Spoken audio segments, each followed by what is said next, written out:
ओम शांति। 23 नवंबर 2020 की साकार मुरली है। बाबा ने कहा, मीठे बच्चे, तुम देही अभिमानी बनो तो सब बीमारियां खत्म हो जाएगी और तुम डबल सिर ताज विश्व के मालिक बन जाएंगे। प्रश्न है, बाप के सम्मुख किन बच्चों को बैठना चाहिए?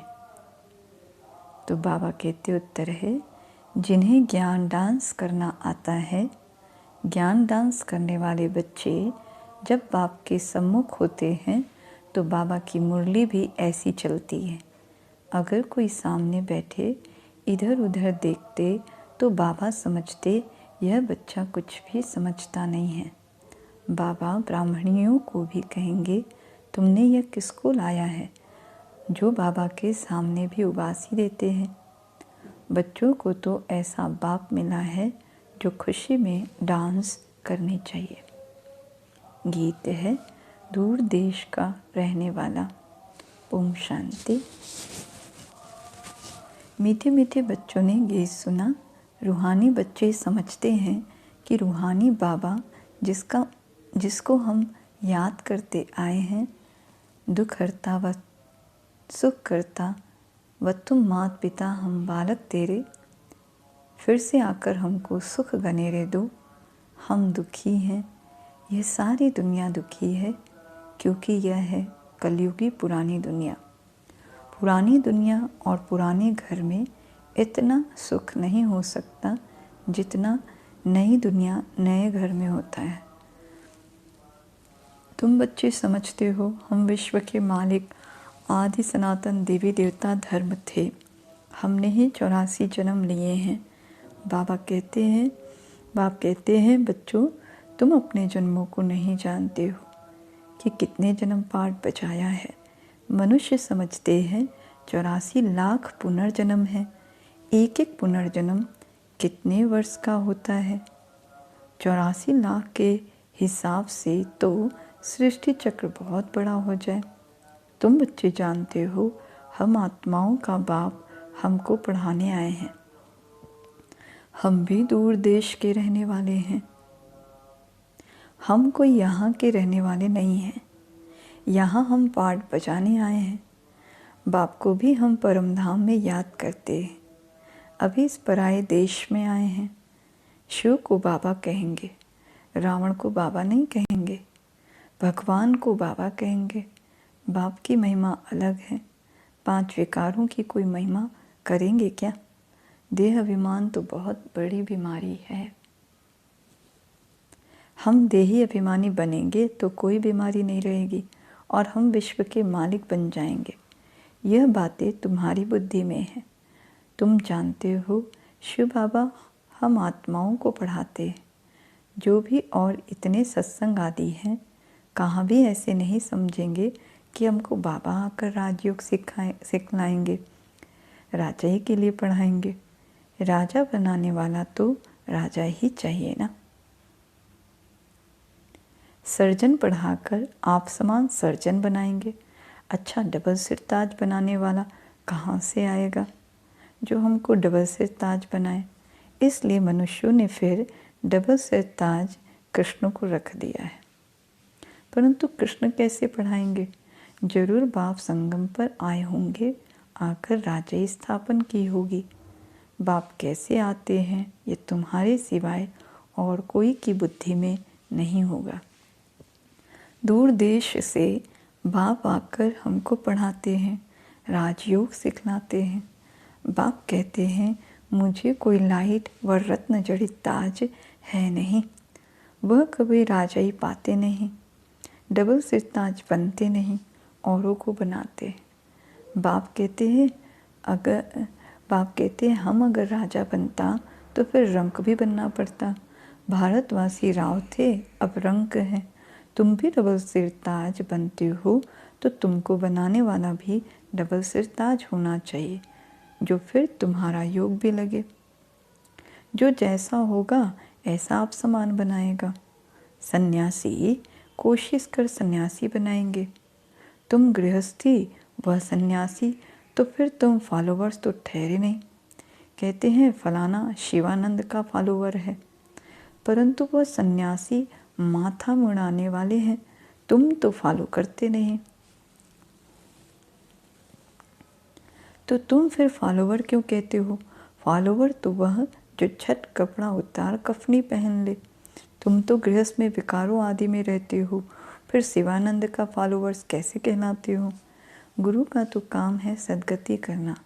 गुरु ऐसे तो नहीं कहेंगे कि फलाने को याद करो, फिर तो खुद गुरु नहीं हुआ। मुक्ति धाम में जाने के लिए भी युक्ति चाहिए। तुम बच्चों को समझाया जाता है तुम्हारा घर है मुक्ति धाम अथवा निराकारी दुनिया। आत्मा को कहा जाता है निराकारी सोल। शरीर है 5 तत्वों का बना हुआ।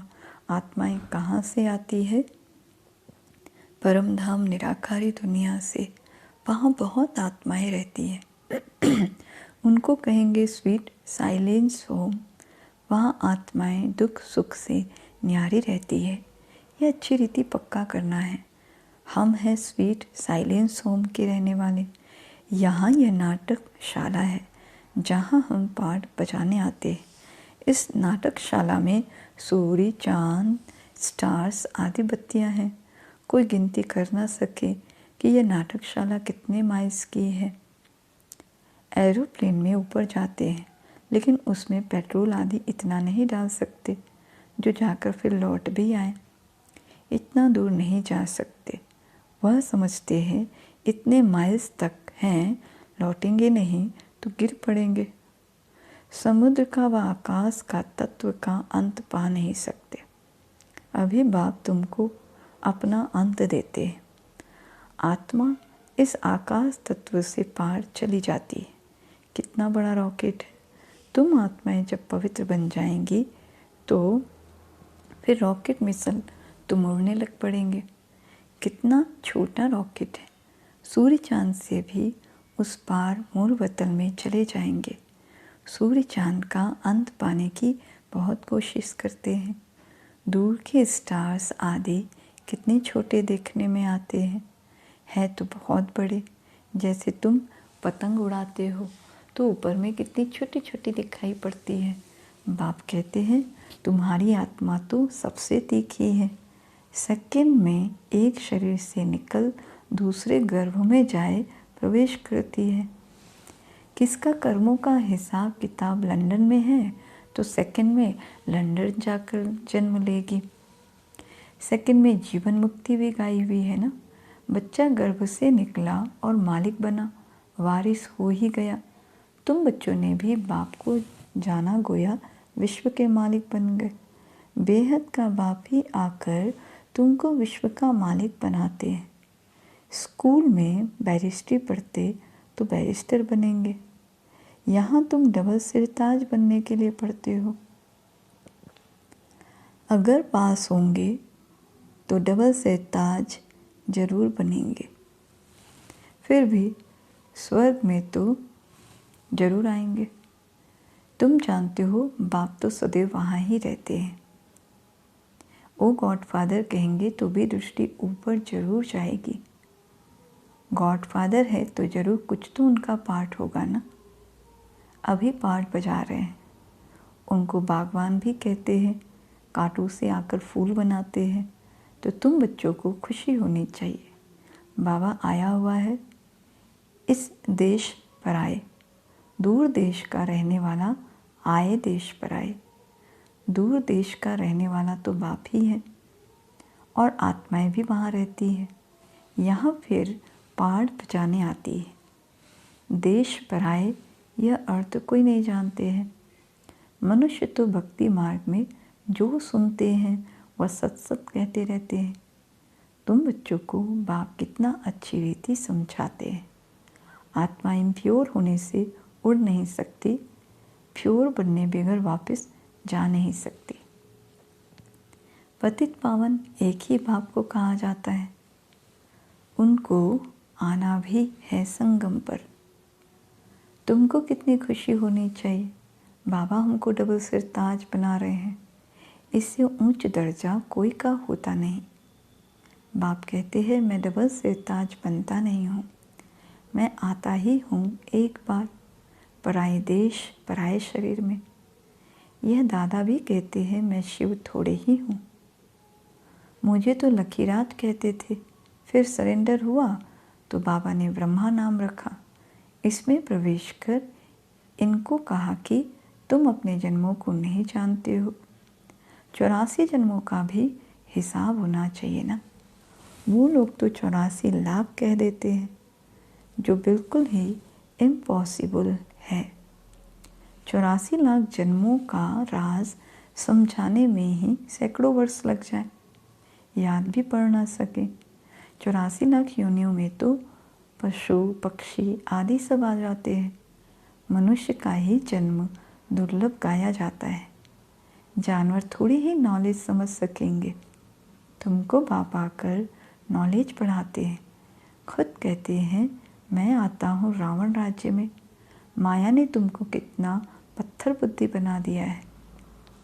अब फिर बाप तुमको पारस बुद्धि बनाते हैं। उतरती कला में तुम पत्थर बुद्धि बन गए। अब फिर बाप चढ़ती कला में ले जाते हैं। नंबरवार तो होते हैं ना। हर एक को अपने पुरुषार्थ से समझना है। मुख्य बात है याद की। रात को जब सोते हो तो भी यह ख्याल करो, बाबा हम आपकी याद में सो जाते हैं। गोया हम इस शरीर को छोड़ देते हैं, आपके पास आ जाते हैं। ऐसे बाबा को याद करते करते सो जाओ तो फिर देखो कितना मज़ा आता है। हो सकता है साक्षात्कार भी हो जाए, परंतु इस साक्षात्कार आदि में खुश नहीं होना है। बाबा हम तो आपको ही याद करते हैं, आपके पास आना चाहते हैं। बाप को तुम याद करते करते बड़े आराम से चले जाएंगे। हो सकता है सूक्ष्म वतन में भी चले जाओ, मूल वतन में तो जा नहीं सकेंगे। अभी वापस जाने का समय कहाँ आया है। हाँ, साक्षात्कार हुआ बिंदी का, फिर छोटी छोटी आत्माओं का झाड़ दिखाई पड़ेगा। जैसे तुमको बैकुंठ का साक्षात्कार होता है, ऐसे नहीं साक्षात्कार हुआ तो तुम बैकुंठ में चले जाएंगे। नहीं, उसके लिए तो फिर मेहनत करनी पड़े। तुमको समझाया जाता है तुम पहले पहले जाएंगे स्वीट होम में। सब आत्माएं पाठ बजाने से मुक्त हो जाएगी। जब तक आत्मा पवित्र नहीं बनी है तब तक जा नहीं सकेगी, जा ना सके। बाकी साक्षात्कार से मिलता कुछ भी नहीं है। मीरा को साक्षात्कार हुआ बैकुंठ में, चली थोड़ी गई। बैकुंठ तो सत्युग में ही होता है। अभी तुम तैयार कर रहे हो बैकुंठ का मालिक बनने के लिए। बाबा ध्यान आदि में इतना जाने नहीं देते हैं, क्योंकि तुमको तो पढ़ना है ना। बाप आकर पढ़ाते हैं, सर्व की सद्गति करते हैं। विनाश भी सामने खड़ा है।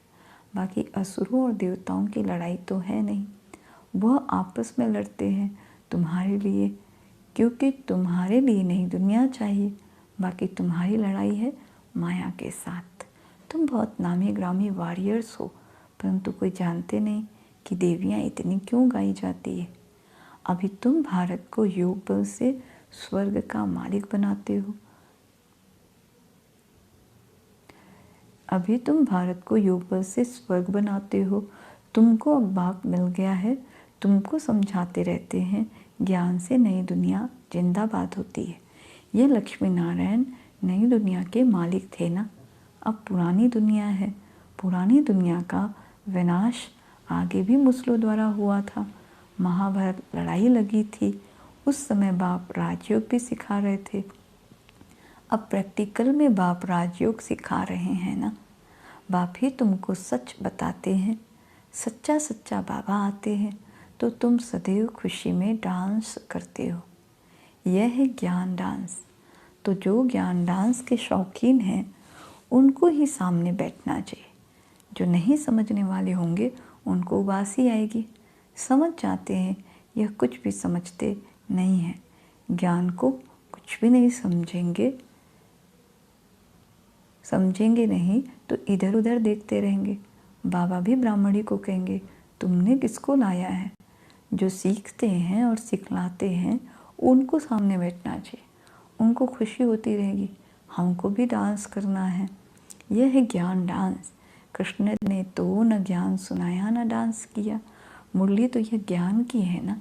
तो बाप ने समझाया है, रात्रि को सोते समय बाबा को याद करते, चक्र को बुद्धि में याद करते रहो, बाबा हम इस शरीर को छोड़ आपके पास आते हैं। ऐसे याद करते करते सो जाओ, फिर देखो क्या होता है। आगे कब्रिस्तान बनाते थे, फिर कोई शांत में चले जाते थे, कोई राज करने लगते थे। जो बाप को जानते ही नहीं तो वह याद कैसे कर सकेंगे? मनुष्य मात्र बाप को जानते ही नहीं तो बाप को याद कैसे करे? तब बाप कहते हैं, मैं जो हूँ जैसा हूँ, मुझे कोई भी नहीं जानते। अभी तुमको कितनी समझ आई है, तुम हो गुप्त वॉरियर्स। वॉरियर्स नाम सुनकर देवियों को फिर तलवार बाण आदि दे दिए हैं। तुम वॉरियर्स हो योग बल के, योग बल से विश्व के मालिक बनते हो। बाहुबल से भल कोई कितनी भी कोशिश करे परंतु जीत पा नहीं सकते। भारत का योग मशहूर है, यह बाप ही आकर सिखलाते हैं, यह भी किसी को पता नहीं। उठते बैठते बाप को ही याद करते रहो। कहते हैं योग नहीं लगता है, योग अक्षर उड़ा दो। बच्चे तो बाप को याद करते हैं ना। शिव बाबा कहते माँ में कम याद करो, मैं ही सर्वशक्तिमान हूँ। मुझे याद करने से तुम सतोप्रधान बन जाएंगे। जब सतोप्रधान बन जाएंगे तब फिर आत्माओं की बारात निकलेगी। जैसे मक्खियों की बारात होती है ना, यह है शिव बाबा की बारात। शिव बाबा के पिछाड़ी सब आत्माएं मच्छरों सदृश भागेगी, बाकी शरीर सब खत्म हो जाएंगे। अच्छा, मीठे मीठे सीखे लधे बच्चों प्रति माता पिता बाप दादा का याद प्यार और गुड मॉर्निंग। रूहानी बाप की रूहानी बच्चों को नमस्ते, और हम सब रूहानी बच्चों की रूहानी बाप दादा को याद प्यार गुड मॉर्निंग और नमस्ते नमस्ते। शुक्रिया बाबा, शुक्रिया आपका पदम पदम शुक्रिया, जो आपने हमें अपना बना लिया, आप समान बना लिया। धारणा के लिए मुख्य सार है, पहला, रात को सोने से पहले बाबा से मीठी मीठी बातें करनी है। बाबा हमें शरीर को छोड़ आपके पास आते हैं, ऐसे याद करके सोना है। याद ही मुख्य है, याद से ही पारस बुद्धि बनेंगे। दूसरा, 5 विकारों की बीमारी से बचने के लिए देही अभिमानी रहने का प्रसाद करना है, अथाह खुशी में रहना है, ज्ञान डांस करना है, क्लास में सुस्ती नहीं फैलानी है। फिर वरदान है, त्रिकालदर्शी स्टेज द्वारा व्यर्थ का खाता समाप्त करने वाले सदा सफलता मूर्त भव। त्रिकालदर्शी स्टेज पर स्थित होना अर्थात हर संकल्प बोल व कर्म करने के पहले चेक करना कि यह व्यर्थ है या समर्थ है। व्यर्थ 1 सेकंड में पद्मों का नुकसान करता है, समर्थ 1 सेकंड में पद्मों की कमाई करता है।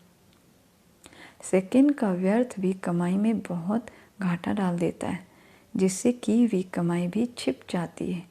इसलिए एक कालदर्शी हो कर्म करने के बजाय त्रिकालदर्शी स्थिति पर स्थित होकर कर्म करो तो व्यर्थ समाप्त हो जाएगा और सदा सफलता मूर्त बन जाएंगे। स्लोगन है मान शान और साधनों का त्याग ही महान त्याग है। ओम शांति।